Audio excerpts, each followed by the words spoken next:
केजरीवाल देंगे इस्तीफा, अगले मुख्यमंत्री को लेकर सस्पेंस बरकरार। बीजेपी ने कसा तंज, कहा नया ड्रामा कर रहे हैं केजरीवाल, रिमोट से चलाएंगे सरकार।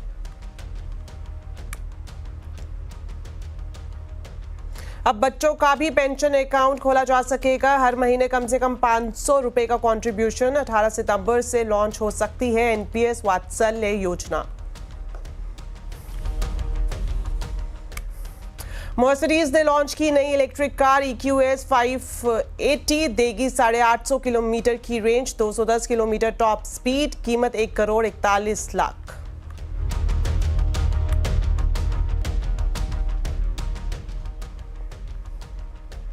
तो बुलेटिन की शुरुआत करेंगे एक ऐसी खबर जिसका पूरा जो ताल्लुकात है वो आपके बच्चों के भविष्य को सुरक्षित बनाने से लेकर है। अब बच्चों का भी पेंशन अकाउंट खोला जा सकेगा। इसके लिए 18 सितंबर से एनपीएस वात्सल्य योजना लॉन्च हो सकती है। तो इस अहम खबर पर जानकारी के लिए सीधा जुड़ते हैं अपने वरिष्ठ सहयोगी लक्ष्मण रॉय से। तो लक्ष्मण जी, इस योजना के बारे में बताएं और किस तरह से काम करेगी ये योजना।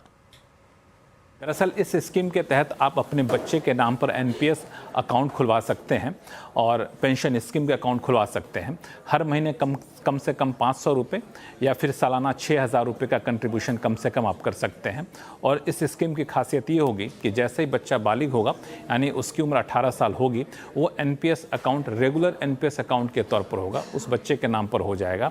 और उसके पीछे मकसद ये है कि जब बच्चे को पैसे की ज़रूरत पड़ेगी बड़े होकर के, तो एक अच्छा खासा कॉर्पस वहाँ पे जमा हो जाएगा। और इस स्कीम का ऐलान वित्त मंत्री ने बजट में किया था। 18 तारीख को वित्त मंत्री इस स्कीम को लॉन्च कर सकती हैं। इस एनपीएस वात्सल्य नाम की इस स्कीम को अलग से कोई टैक्स बेनिफिट नहीं दिया गया है, जबकि एनपीएस के तहत टैक्स बेनिफिट है, ये भी साफ कर दूं। लेकिन इसका मुख्य मकसद ये है कि ज़्यादा से ज़्यादा लोगों को सामाजिक सुरक्षा के दायरे में लाया जा सके। शुक्रिया लक्ष्मण जी इस पूरी जानकारी के लिए। अपने जन्मदिन से पहले प्रधानमंत्री नरेंद्र मोदी ने गुजरात को बड़ी सौगात दी है। प्रधानमंत्री मोदी ने आज चौथे global renewable energy investors meet and expo का उद्घाटन किया। इस दौरान उन्होंने राज्य को 8,000 करोड़ रुपए की सौगात भी दी। इसके साथ ही पीएम मोदी ने अहमदाबाद और गांधीनगर के बीच मेट्रो का उद्घाटन किया। इसके अलावा अहमदाबाद से भुज के बीच नमो भारत रैपिड रेल को भी हरी झंडी दिखाई। Global renewable energy investor meet and expo में प्रधानमंत्री नरेंद्र मोदी ने कहा कि हमने 100 दिन में 12 नई इंडस्ट्रियल सिटी बनाने का फैसला किया है। भारत में 12 नए इंडस्ट्रियल सिटीज बनाने का फैसला किया गया है। बीते 100 दिनों में 8 high speed road corridor projects approve किए गए हैं।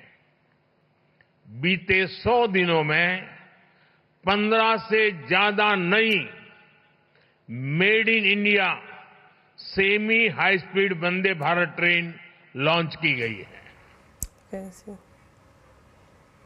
तो कैसी है नई नवेली अहमदाबाद मेट्रो, बता रहे हैं केतन जोशी।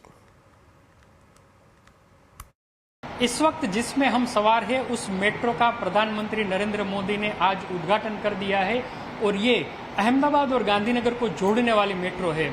दरअसल प्रधानमंत्री जब गुजरात के मुख्यमंत्री थे तभी उनका सपना था कि हम दोनों शहरों के बीच यातायात है वो एकदम सरल कर दे। तब से लेकर आज तक अहमदाबाद में तो मेट्रो शुरू हो चुकी थी, लेकिन उनको कनेक्ट करने का काम बाकी था, जो कि आज हो गया है। कितना इम्पोर्टेंट है वो हम आपको तस्वीरों के जरिए दिखाते हैं। मैं कैमरामैन को बोलूंगा कि ये रूट दिखा दे। देखिए अहमदाबाद से ये कहाँ शुरू होता है। अगर ये गिफ्ट सिटी जिस तरफ हम जा रहे हैं, पंडित दीनदयाल एनर्जी यूनिवर्सिटी को भी कवर कर लिया है, सबसे बड़ी JNLU, फिर रायसन।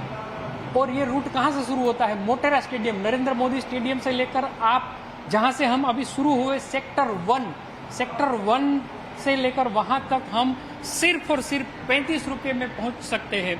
अगर हम फेयर की बात करें तो वो इतना आकर्षक है कि अगर हम ऑटो रिक्शा या तो हम प्राइवेट कार करके अहमदाबाद से गांधीनगर आते हैं तो 250 रुपये से लेकर 425 रुपये तक का फेयर होता है। और इसमें महत्तम जो फेयर है वो 40 रुपये के अंदर है। यानी कि गुजराती में एक कहावत है कि सस्ती और सिद्धपुर की यात्रा, तो ये इसी का नाम है। और इसकी फ्रीक्वेंसी लगातार बढ़ा दी जाएगी। हजारों स्टूडेंट्स है वो गिफ्ट सिटी के आसपास जो वर्ल्ड क्लास एजुकेशनल इंस्टीट्यूट है वहाँ पर पढ़ाई कर रहे हैं। गिफ्ट सिटी में जो एम्प्लॉय की तादाद है वो भी बढ़ गई है, वो हजारों में है और लगातार बढ़ती जा रही है। तो आप देखिए कि ये गांधीनगर का इलाका है और दूर जो आपको शायद कैमरा में विजिबल होता होगा कि नहीं, लेकिन वो गिफ्ट सिटी परिसर है। तो अहमदाबाद को इस तरह से जोड़ा जाएगा। फिर जहां पर राष्ट्रीय लेवल के अलग अलग कार्यक्रम होते हैं, जिसमें एक कार्यक्रम में आज खुद प्रधानमंत्री ने हिस्सा लिया, वह महात्मा मंदिर को भी इसी मेट्रो के जरिए आने वाले कुछ महीनों में जोड़ दिया जाएगा।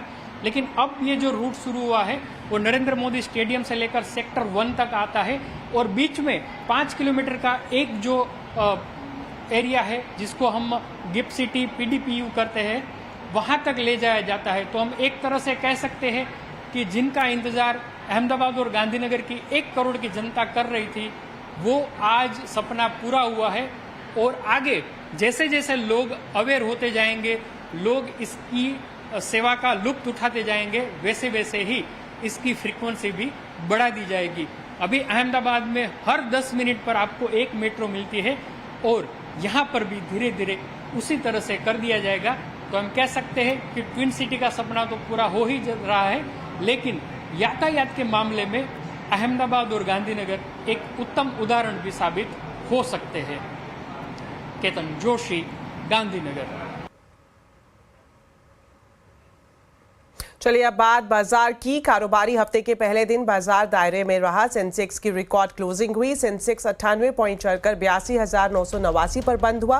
वहीं निफ्टी 27 पॉइंट चढ़कर 25,384 पर बंद हुआ। मिड कैप इंडेक्स ने भी लगातार तीसरे दिन बढ़त पर क्लोजिंग ली। आज के बाजार में एनर्जी, मेटल, रियलिटी इंडेक्स में तेजी दिखी तो FMCG, फार्मा, IT शेयरों में दबाव देखने को मिला। आज सेंसेक्स के 30 में से 15 शेयरों में तेजी तो निफ्टी के 50 में से 25 शेयरों में तेजी दिखाई दी।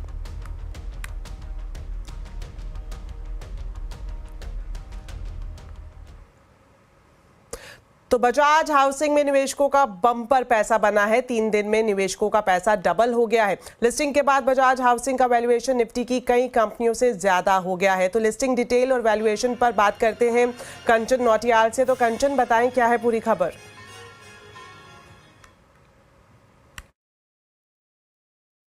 आज बाजार में एक दमदार लिस्टिंग हमें देखने को मिली है। रिकॉर्ड लिस्टिंग हम इसे बोल सकते हैं। अगर लिस्टिंग की बात करी जाए तो 115% पे लिस्टिंग हुई और लिस्टिंग गेन की बात करी जाए तो 135% का इस शेयर के अंदर हमें अपसाइड देखने को मिला है।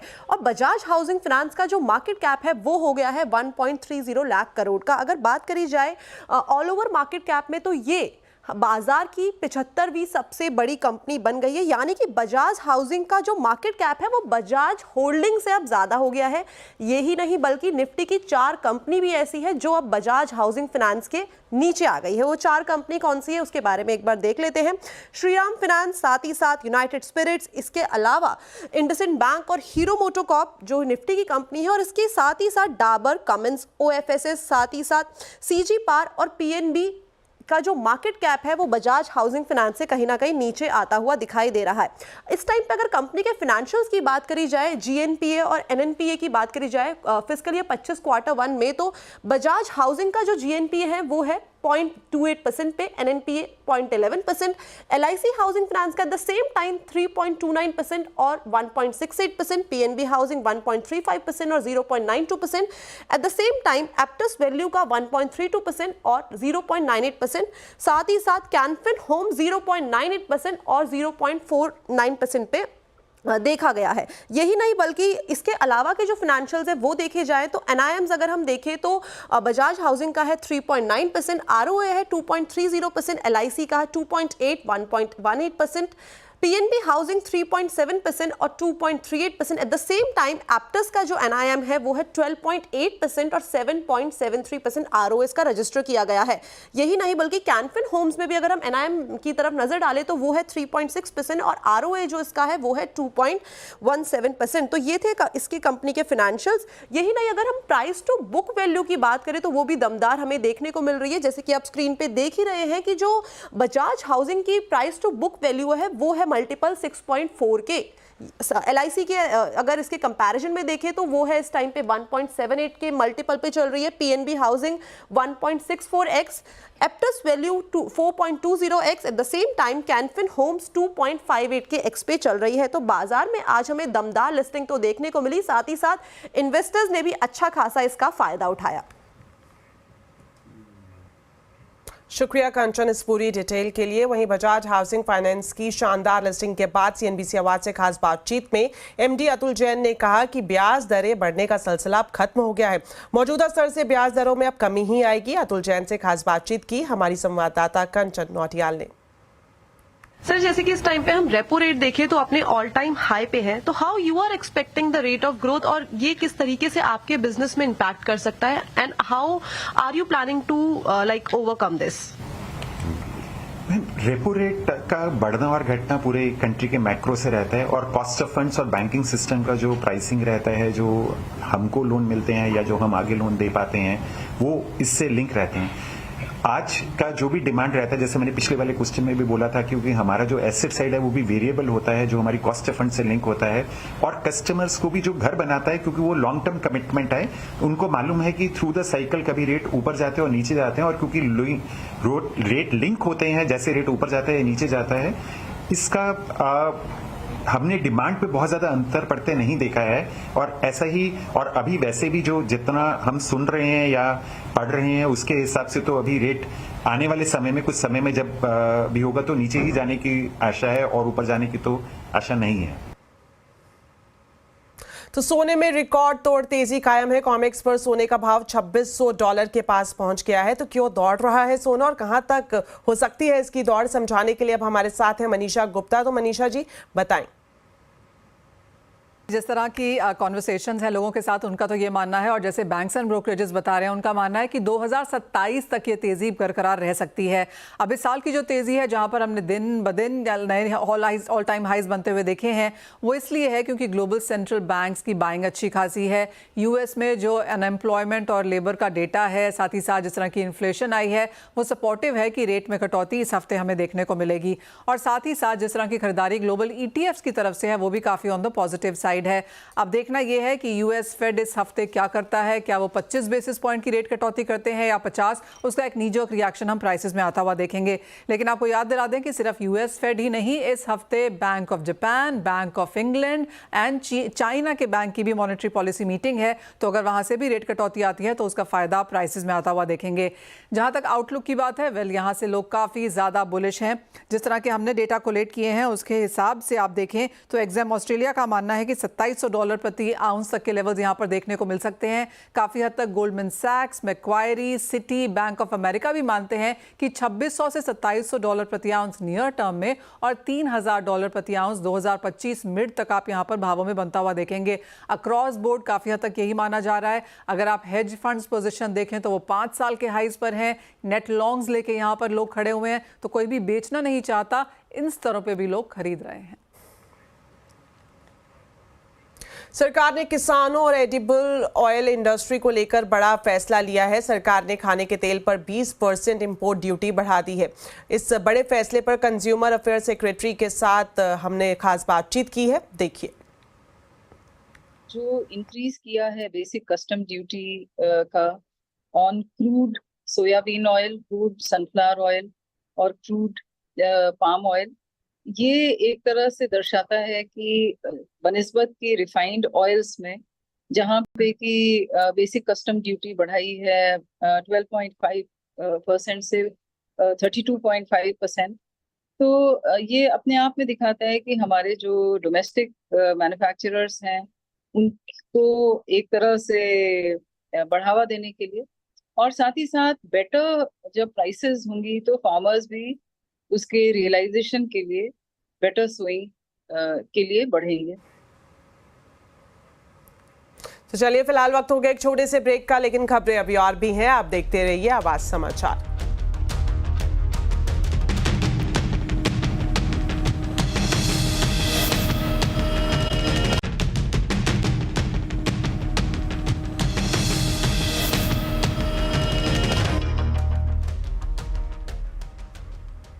ब्रेक के बाद आपका स्वागत है। दिल्ली के मुख्यमंत्री अरविंद केजरीवाल के इस्तीफे के ऐलान के बाद से ही राजधानी में सियासी पारा हाई है।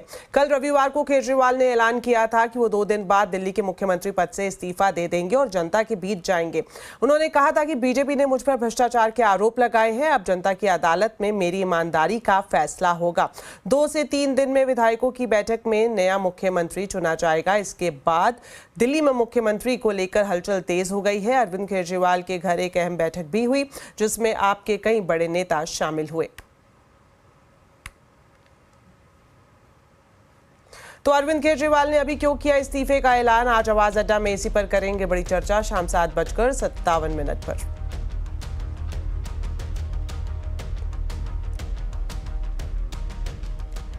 केंद्रीय मंत्री और पंजाब के बीजेपी नेता रवनीत सिंह बिट्टू ने राहुल गांधी को नंबर 1 टेररिस्ट कहकर बवाल खड़ा कर दिया है। कांग्रेस ने इस पर तीखी प्रतिक्रिया व्यक्त की है। लोकसभा चुनाव से पहले कांग्रेस छोड़कर बीजेपी में शामिल हुए रवनीत बिट्टू ने अमेरिका में राहुल गांधी के बयानों को लेकर कहा है कि राहुल गांधी भारतीय नहीं है, वो विदेश जाकर सिर्फ गलत बातें करते हैं, बम बारूद बनाने वाले उनके बयान का समर्थन करते हैं। ऐसे में राहुल देश के नंबर 1 टेररिस्ट हैं।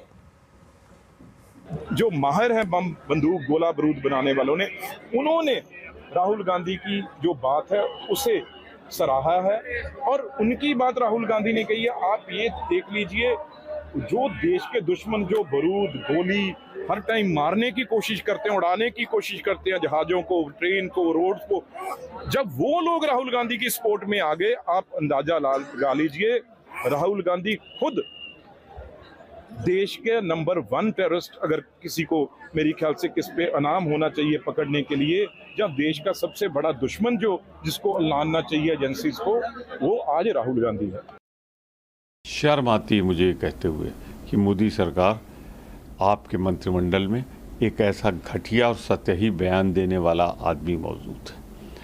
ये तो जयचंद की तरह कि उसको कुछ कीमत दे दो, गद्दारी करा लो। एहसान फरामोश भी हो और जयचंद भी हो। कोलकाता में ट्रेनी डॉक्टर के रेप और हत्या मामले को लेकर 38 दिन से प्रदर्शन कर रहे जूनियर डॉक्टर्स को मुख्यमंत्री ममता बनर्जी ने आज 5वीं बार बैठक के लिए बुलाया है। पश्चिम बंगाल के प्रिंसिपल सेक्रेटरी मनोज पंत ने आज सुबह West Bengal junior doctors front को मेल करके शाम 5 बजे आने के लिए कहा है। उन्होंने लिखा है कि बैठक के लिए डॉक्टरों को 5वीं और आखिरी बार बुलाया जा रहा है। 14 सितंबर को चौथी बैठक के लिए जिन 15 डॉक्टरों को बुलाया गया था, उन्हीं डॉक्टरों को आज भी बुलाया गया है। इस बैठक की लाइव स्ट्रीमिंग और वीडियो रिकॉर्डिंग नहीं होगी। पिछली बैठक में भी राज्य सरकार ने बैठक की लाइव स्ट्रीमिंग के लिए मना कर दिया था, लेकिन हड़ताली डॉक्टर्स बैठक की लाइव स्ट्रीमिंग की मांग पर अड़े हुए हैं। तो चलिए अब एक और स्टार्टअप के लिहाज से बड़ी खबर। केंद्रीय मंत्री पीयूष गोयल ने नॉलेज एक्सचेंज की सुविधा के साथ नई रजिस्ट्री भास्कर के लॉन्च के मौके पर स्टार्टअप इकोसिस्टम को लेकर बड़ा बयान दिया है। उन्होंने कहा कि भारत अपने दम पर वैश्विक स्तर पर स्टार्टअप इकोसिस्टम खड़ा करेगा। स्टार्टअप के लिए सेक्शन 8 के तहत नोट फॉर प्रॉफिट कंपनी बनेगी जो स्टार्टअप को प्रोत्साहित करने में मदद करेगी। Bhaskar, we hope, will help the startup players, the people who are involved in the startup ecosystem, connect with each other, collaborate with each other, cooperate with each other, also compete with each other to see what else is your competition in similar areas, what the competition is doing smarter and better. Why should there not be this healthy spirit in our ecosystem? अगर आप TV, fridge या फिर smartphone खरीदने की सोच रहे हैं तो अपनी शॉपिंग लिस्ट तैयार कर लीजिए। इस फेस्टिव सीजन में ई कॉमर्स कंपनियां लेकर आ रही हैं कई सारी ऑफर्स और डिस्काउंट, और खास बात यह है कि इस साल पिछली बार के मुकाबले आप 20% ज्यादा डिस्काउंट का फायदा उठा पाएंगे। त्योहारी सीजन यानी शॉपिंग टाइम, इसलिए ई कॉमर्स कंपनियों के लिए जबरदस्त कमाई और कस्टमर बेस बढ़ाने का वक्त होता है। फेस्टिवल सीजन में फ्लिपकार्ट पर बिग बिलियन डेज सेल में गैजेट, कंज्यूमर ड्यूरेबल्स पर कैशबैक और 20% तक डिस्काउंट और इजी EMIs के ऑप्शंस आपको मिलेंगे। तो प्राइम डे को मिले बढ़िया रिस्पॉन्स से अमेजॉन भी उत्साहित है। एक रिकॉर्ड ब्रेकिंग प्राइम डे हमारा था, उससे हमें विश्वास है कि हमारा जो अब फेस्टिव सीजन की जो सेल होने जा रही है वो और भी ज्यादा बड़ी होगी। अमेजॉन के ऊपर ट्रस्ट करते हैं अपनी फेस्टिव शॉपिंग करने के लिए, वो हमारे लिए बहुत ही एक्साइटिंग था। सो हमें उम्मीद है कि ये फेस्टिव सीजन अमेजॉन का सबसे बड़ा होगा, सबसे रिकॉर्ड ब्रेकिंग होगा। आपने एवरीडे लोएस्ट प्राइस के लिए पॉपुलर ऑनलाइन कंपनी मीशो इस बार स्पेशल डिस्काउंट्स के साथ साथ गेम खेलकर एक्स्ट्रा डिस्काउंट पाने का मौका देगा। सिर्फ फेस्टिव में ही नहीं, हमारा रेगुलर भी almost 80% of our orders actually come from tier 2 plus of India, so that's what it is. हमारा 40% जो इनकमिंग है, जो न्यू यूजर आता है, it's actually they are transacting for the first time online in their life, right. So तो हमारा हर festive इसी type का रहा है जिसमें हम नेक्स्ट लेवल पे ले जाते हैं इन नंबर्स को। So that's what we are hoping for, that these numbers will continue. Offers और डिस्काउंट के अलावा कस्टमर्स को समय पर डिलीवरी मिले, इसके लिए भी ई कॉमर्स कंपनियों ने डिलीवरी पार्टनर्स की संख्या बढ़ाई है। साथ ही कस्टमर केयर रिस्पांस बेहतर करने के लिए खास फेस्टिव सीजन के लिए सीजनल हायरिंग भी बड़े पैमाने पर की गई है। दीपाली नंदा, दिल्ली। मर्सिडीज बेंज ने भारतीय बाजार में अपनी नई electric car Mercedes Benz EQS 580 फॉर्मेटिक लॉन्च कर दी है। ये कूपे स्टाइल वाली इलेक्ट्रिक सेडान है और कई सारे धांसू फीचर्स से लैस है। इस कार में 857 किलोमीटर की बैटरी रेंज है और इसके अलावा अगर दूसरे फीचर्स की बात करें तो 56 इंच की हाइपर स्क्रीन है, डिजिटल ड्राइवर डिस्प्ले है, इंफोटेनमेंट सिस्टम समेत और भी दूसरी कई खूबियां हैं। इस कार की कीमत 1,41,00,000 रुपए से शुरू होती है।